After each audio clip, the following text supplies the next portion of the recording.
Night, really special night. I thought the way we played the game was exceptional. Real maturity in the way we played in an obviously circumstance or an arena that we're not used to.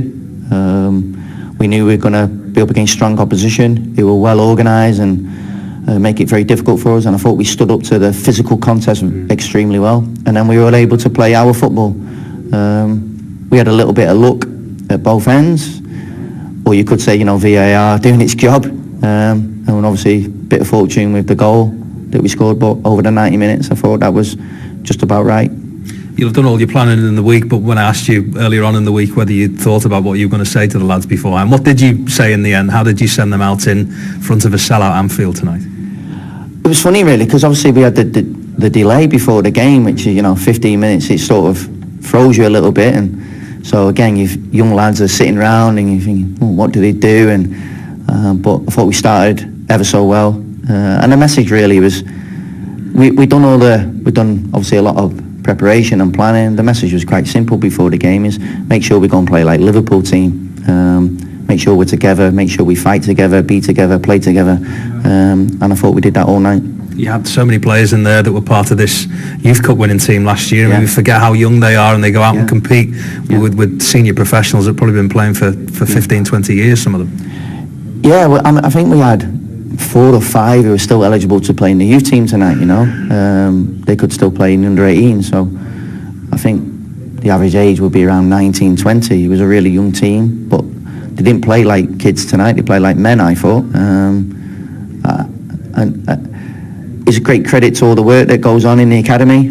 Obviously I'm standing here talking to you now, which is nice for me, but really I'm here to represent all the academy, and I know all the staff and Alex and everyone we've made up with the boys as well tonight, so I'm just proud to be part of that as well. Action show from Anfield, where the Reds have booked their place in the 5th round of the FA Cup, courtesy of a 1-0 win over Shrewsbury. Jason McAteer and Jay Spearing are my guests tonight, where the kids have done us proud. Jason, what a night, what a result, what a performance from the boys, forcing their way through to the next round against a seasoned, experienced team. Absolutely outstanding. I mean, the bravery they showed on the ball from the first whistle, the way they dominated possession. Didn't create too much, but I just felt, I said before the game, I didn't think the pressure would be on them in the sense where they would feel because they're at home they got to have to go and beat this team. I felt the pressure was going to be on the Shrewsbury team to try and come and get a result against Liverpool's kids, and I think that did help Liverpool's youngsters because they played with so much freedom. They passed it around, they were confident on the ball, they wanted it in all areas. I mean, certain players showed flashes of brilliance. Curtis Jones in the first half, Harvey Elliott, all played their part. Like I said, it was a tough night for the likes of Liam Miller because he struggled against that back five.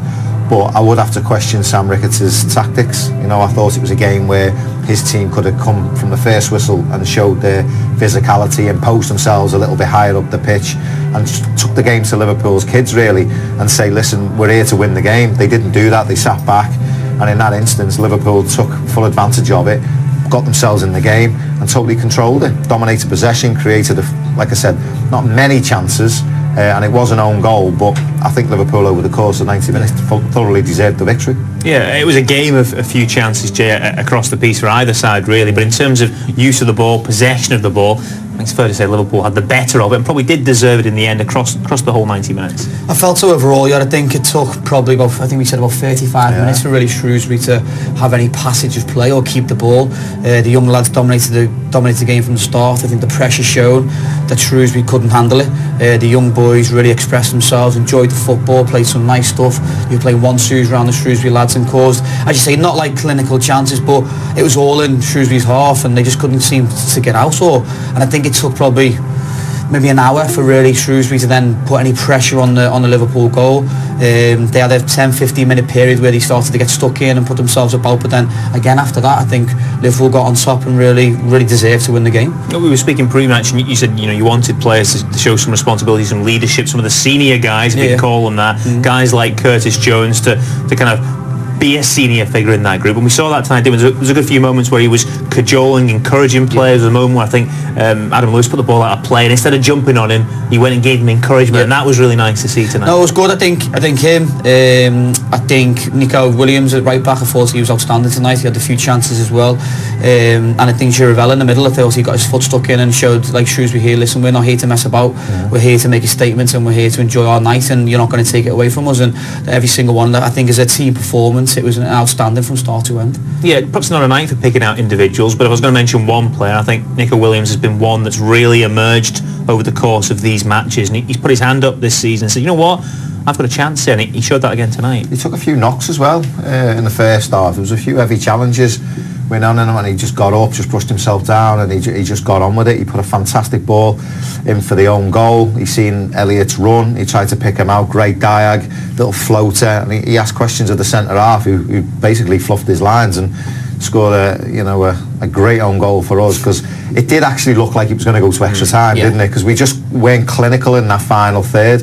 We created one chance in the second half with some outstanding play, which actually fell to Williams, as you just said, but he couldn't take it. But apart from that, I think it would be wrong to actually pick out certain players, as you did. It's Giravella, he was brave, got on the ball. He is 22. We know he's got that kind of quality. But alongside him, Kane and Clarkson, two young 17-year-olds who look young. They were just at it. They were like a little bit of the engine room. What we see with Ronaldo and Henderson doing, winning it, giving it to Elliott and Jones. I thought the two lads at the back, for as much as they had to do, they done really well. Kelleher come out right at the death there, made a fantastic catch of the ball, kept everything calm. I think it'd be wrong of us to pick out a certain player. I think collectively they were absolutely outstanding. What was really nice about it was a group all working together, and that was underlined in the celebrations at the end. All the players were jumping on Neil Critchley. He's got his arm around the lads he's worked with for a number of years through the age levels, and you saw this was a group working as one. That was really nice to see. They were in it together. They've won it together. Well, they started all week. They probably worked together for, like you say, for years. Neil's nurtured them and brought them right the way through, and he's worked so hard to eat. What his job is to pass on lads onto the first team, but he's had an opportunity tonight to manage them and to look after them and nurture them and bring them into this game, and they've done him proud and they've done themselves proud. I think even the fans going away will be happy to say that, listen, the young, we've got a lot of coming through, but as I say, from start to finish, I think they thought they were outstanding as a unit and as a full squad. You're walking into the unknown as a manager, because if it was a 23 game and you're coming up against, I don't know, a Tottenham or a Sunderland or someone like that, you kind of, players are all at kind of that level. You'd expect Liverpool players maybe to be a bit better, but they're all, you know what you're getting.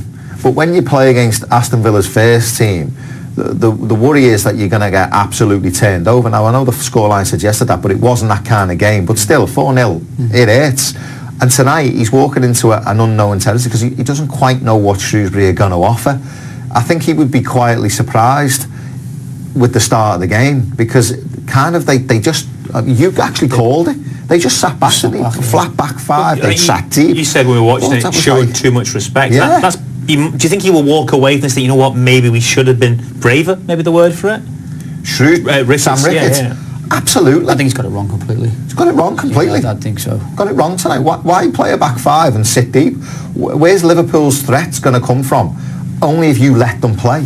If you don't let them play and you get in around them and get close to them, stop them playing and win the second balls and drag them back to kind of a League One performance, then, all of a sudden they're in a game and the physicality then comes out on top, and you're making Liverpool didn't really work for anything.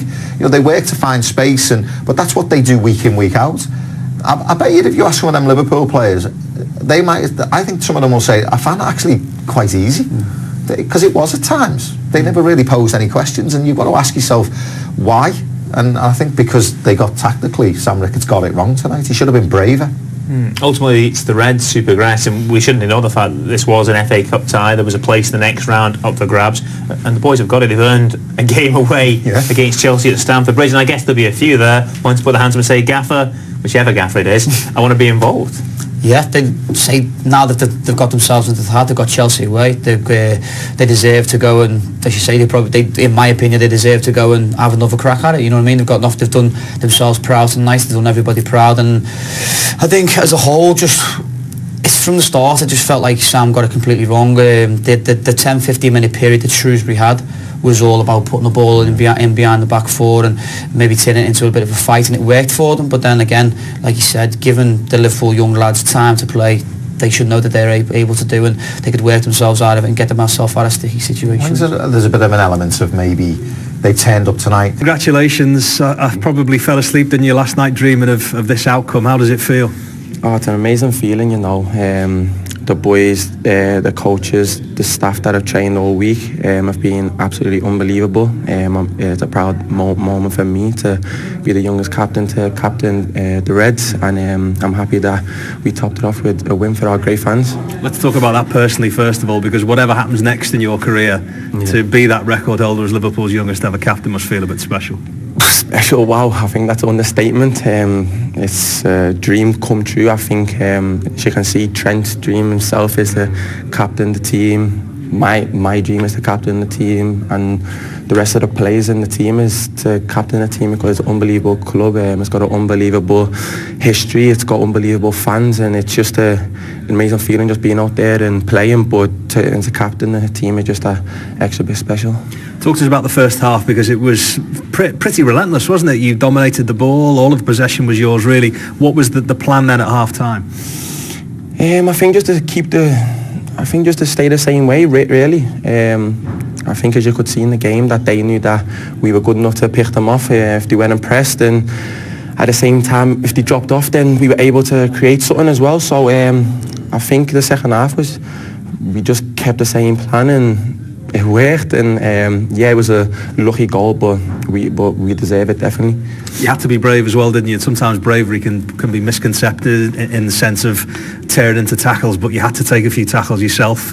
You bloody nose at one stage too. Yeah, of course. The League One side, we know how physical that league is. We young lads, we don't really come across many teams that are as physical as that, but I think the boys show great character, great belief and strength and togetherness in the game, and we went and paid off well, and we look forward to the next round. You talk about the luck with the goal, but when it does go in, the noise, how did that feel for you?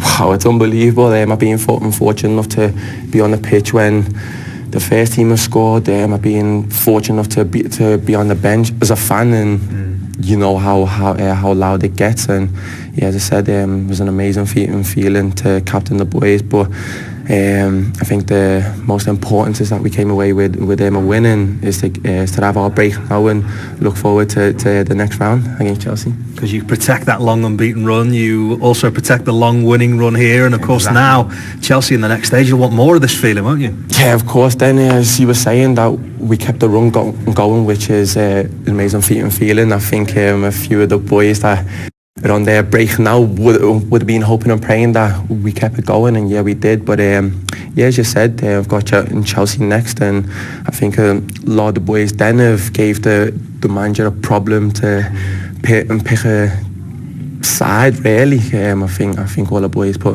in a great shift, and when they show character, belief, and everything that the manager looks forward in his players. So we look forward to the next round, and hopefully it's another win, and we just see. The 53,000, how do you sum it up?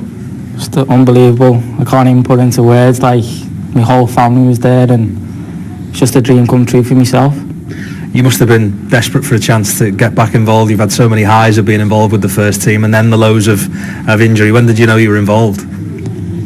Obviously, it's not nice that someone gets injured like Yasser and that, but I don't think like that. But I thought I've been injured and he's took his chance as well. So now's my time is to prove to the manager I can cope at this level, and I think I have done tonight. I've proved myself, and I've just got to keep going. When this game goes to a replay, it must be in the back of your mind thinking, although it's the last thing the first team need, there could be an opportunity here to stake a claim again. Yeah, that's why it's like the glory of the FA Cup, as they say. Anything can happen, and credit to the lads. We dug in 90 minutes, and obviously we got the win. The cameraman might just be able to pan down to the ice that's on your knee at the moment, because there was a really nervy moment just before half-time, wasn't there, where it looked as though you weren't going to be able to continue. Yeah, there was no chance of me getting off that pitch though. Like I said, it's a dream come true, and whether I'm injured or not, I'm carrying on. How much confidence did you take from that first half? Because dominated the ball, all the possession was yours. You proved that you could at least compete with the Shrewsbury team. Yeah, we said before the game we were going to dominate the ball, and we knew we were going to hurt them. Like whether it was towards the end of the game, like we done, it was just an unbelievable performance from the lads. The disallowed goal gives you a little bit of a boost, doesn't it? Boosts the crowd as well. The noise volume completely change after you maybe get that little bit of a stroke of luck. Yeah, as they say, it's the 12th man, and I think as young lads we needed that, and that gave us an even bigger boost to go and win the game. Lots of opportunities for the lads to get involved with the crowd as well. I saw you whipping them up at one stage. I mean, that experience to play in front of a crowd like that must have been something else. Yeah, like I've never played at Anfield with that many people in, and it's just obviously it's overwhelming. Like just to see everyone like getting behind you, and it makes you want to play better. And you also protect the long unbeaten run, the long winning sequence here at Anfield goes on as a responsibility of this young set of players as well.